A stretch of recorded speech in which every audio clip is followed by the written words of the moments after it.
क्या आपने कभी सोचा कि जब दुनिया भर की सरकारों के पास नोट छापने की मशीन है तो ये सरकारें भला ढेर सारा पैसा छाप सबको अमीर क्यों नहीं बना देती? सोचिए, अगर सबके पास अनलिमिटेड पैसा हो जाए तो क्या होगा? अरे भाई, सब अमीर होंगे और क्या होगा, सबके सब अंबानी बन जाएंगे। फिर ना कोई अमीर रहेगा ना कोई गरीब, गरीबी मिट जाएगी और किसी को काम करने की कोई भी जरूरत नहीं होगी। बस सुबह उठो, पैसे उड़ाओ और उड़ाते रहो। फिर तो कोई भी भूखे पेट भी नहीं सो पाएगा, ना कोई किसान मरेगा, ना किसी को सरकार से शिकायत होगी। तब तो कोई भीख भी मांगते हुए नजर नहीं आएगा, हर तरफ खुशियां ही खुशियां होंगी। लेकिन एक मिनट जरा ठहरिए, ये अपने सपनों पर ब्रेक लगाइए जरा। अनलिमिटेड पैसा छप गया तो हर तरफ हाहाकार मच जाएगा। आज हम इसी सवाल से पर्दा उठाकर इसे सुलझाएंगे और इस सवाल को समझने के लिए आपके दिमाग में ये फॉर्मूला बैठ जाना जरूरी है। किसी भी देश की उत्पादन करने की क्षमता, कितने गुड्स हैं उसके पास और कितनी सर्विसेज प्रोवाइड कर सकती है उस देश की जनता। सर्विसेज यानी कि डॉक्टर कंसल्टेशन से लेकर के ऑटो मैन्युफैक्चरिंग तक जितने भी हैं। गुड्स का मतलब दलहन तिलहन से लेकर गोल्ड तक जितने भी एक देश के पास गुड्स और सर्विसेज होते हैं, उतनी ही करेंसी यानी कि मुद्रा उस देश के पास होनी चाहिए। ये है फाइनल फॉर्मूला।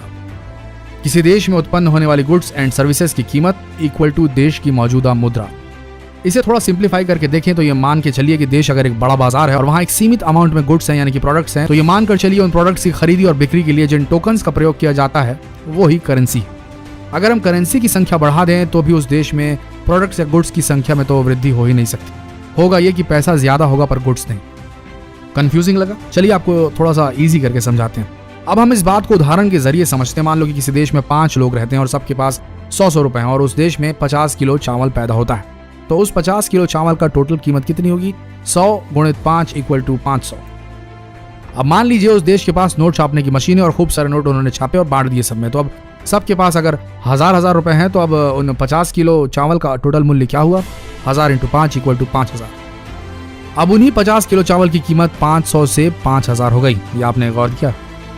मतलब तो आप अब समझ ही गए होंगे। नहीं तो चलिए थोड़ा और विस्तार से आपको समझा देते हैं। सरकार जितना ज्यादा नोट छापेगी उतनी ज्यादा महंगाई बढ़ेगी और इसी को हम मुद्रास्फीति भी कहते हैं, यानी कि डीवैल्यूएशन ऑफ करेंसी हो जाएगी। चलिए इसे हम आपको दूसरे तरीके से भी समझाते हैं। मान लीजिए कि सरकार ने बहुत सारे पैसे छाप दिए और सब मालामाल हो गए, सबके पास लाखों करोड़ आ गए। तो जब हम मार्केट में साबुन खरीदने के लिए जाएंगे तो उसकी कीमत 50 रुपए होगी। दुकानदार भला आपको कम पैसे में क्यों देगा? आपके पास तो बहुत पैसा है। अरे भाई, दुकानदार की भी तो लालच बढ़ेगी, धीरे धीरे सबकी कीमत आसमान छूने लगेगी। साबुन से लेकर हर चीज के दाम जो है वो आसमान पर रहेंगे। कच्चे माल से लेकर तैयार माल तक सभी वस्तुएं मिलेंगी, लेकिन दाम थोड़े ज्यादा हो जाएंगे। लेकिन सब जानते हुए भी इतिहास गवाह है कि 2 देशों ने ये बहुत बड़ी गलती की थी। उन्होंने जरूरत से ज्यादा पैसा छापा था, ये सोचकर कि इससे गरीबी मिट सकती है। उन 2 देशों में से पहला देश है जर्मनी। प्रथम विश्व युद्ध के बाद जर्मनी की अर्थव्यवस्था चरमरा गई थी। युद्ध की जरूरतें पूरी करने के लिए जर्मनी ने बहुत सारे देशों से कर्ज लिया था, मगर युद्ध में हुई हार के बाद वह कर्ज नहीं चुका पाए। जर्मनी ने सोचा कि हम खूब सारा पैसा छापकर अपना कर्ज उतार देंगे। बस फिर क्या था, जर्मनी ने यही किया और उन्होंने अनलिमिटेड अमाउंट में पैसा छापा और फिर नतीजा यह हुआ कि वहां की मुद्रा का डीवैल्यूएशन, अवमूल्यन हो गया और वहां की महंगाई आसमान छूने लगी। दूसरा है जिम्बाब्वे। बहुत साल पहले जिम्बाब्वे ने भी जर्मनी जैसी गलती की और बहुत सारी करेंसी छाप दी, जिसका नतीजा हुआ कि वहां की मुद्रा का अवमूल्यन यानी कि डीवैल्यूएशन हो गया, हजारों गुना बढ़ गया जिससे। और अब लोगों को ब्रेड और अंडे जैसी बेसिक चीजें खरीदने के लिए भी बैग भरकर पैसे देने पड़ते हैं, क्योंकि करेंसी ज्यादा छापने से वहां की करेंसी का डीवैल्यूएशन हो गया है, अवमूल्यन हो गया है। इतना हो गया है कि एक US डॉलर की कीमत 25 मिलियन जिम्बाब्वे डॉलर के बराबर हो गई है। इतिहास में इस घटना को जिम्बाब्वे की अति मुद्रास्फीति के नाम से जाना जाता है। तो दोस्तों, क्या आप समझ गए कि आप जितने नोट छापेंगे उतने ही आपको महंगाई का सामना करना पड़ेगा और ऐसा करने से उस देश का आसमान छूता हुआ स्टॉक मार्केट भी जमीन पर आ जाएगा। करेंसी नोट जो हम यूज करते हैं उनकी अपनी कोई कीमत नहीं होती, उनकी सिर्फ एक्सचेंज वैल्यू होती है कि कितने सामान के बदले आप उस नोट को देते हैं, और इसलिए इसे लीगल टेंडर भी कहा जाता है।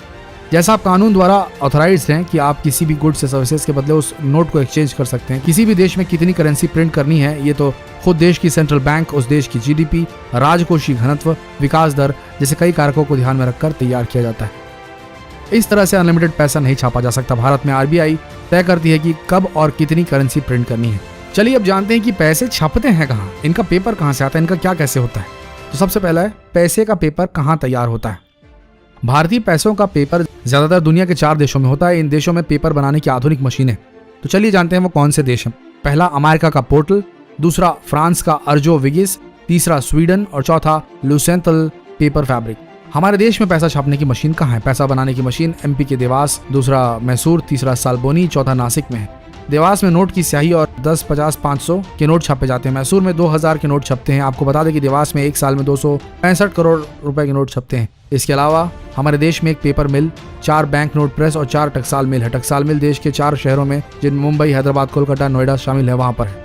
नोट छपाई के पेपर होशंगाबाद और विदेशों से इंपोर्ट किए जाते हैं। इंडियन नोट में 3 जगह का पेपर यूज होता है। पॉइंट नंबर 1, महाराष्ट्र की करेंसी नोट प्रेस CNP से आता है। और दूसरा जो आता है सोर्स, वो है ज्यादातर पेपर MP के होशंगाबाद मिल से आता है। तीसरा, कुछ पेपर विदेशों से इंपोर्ट किया जाता है। नोट बनाने में खास कॉटन से बने पेपर और खास स्याही का इस्तेमाल होता है। ये स्याही देवास के बैंक नोट प्रेस और सिक्किम में स्विस फॉर्म यूनिट में बनती है। पैसे कैसे छापे जाते हैं? विदेश और होशंगाबाद से आए पेपर को सीमेंटन मशीन में डाला जाता है। इसके बाद इसे दूसरी मशीन इन टैबू मशीन में डाल दिया जाता है। मशीन से निकले नोटों की शीट पर अच्छे और खराब नोटों को अलग अलग कर दिया जाता है। इसके बाद सही नोट पर नंबर डाला जाता है। नंबर डालने के बाद एक एक नोट को चेक किया जाता है।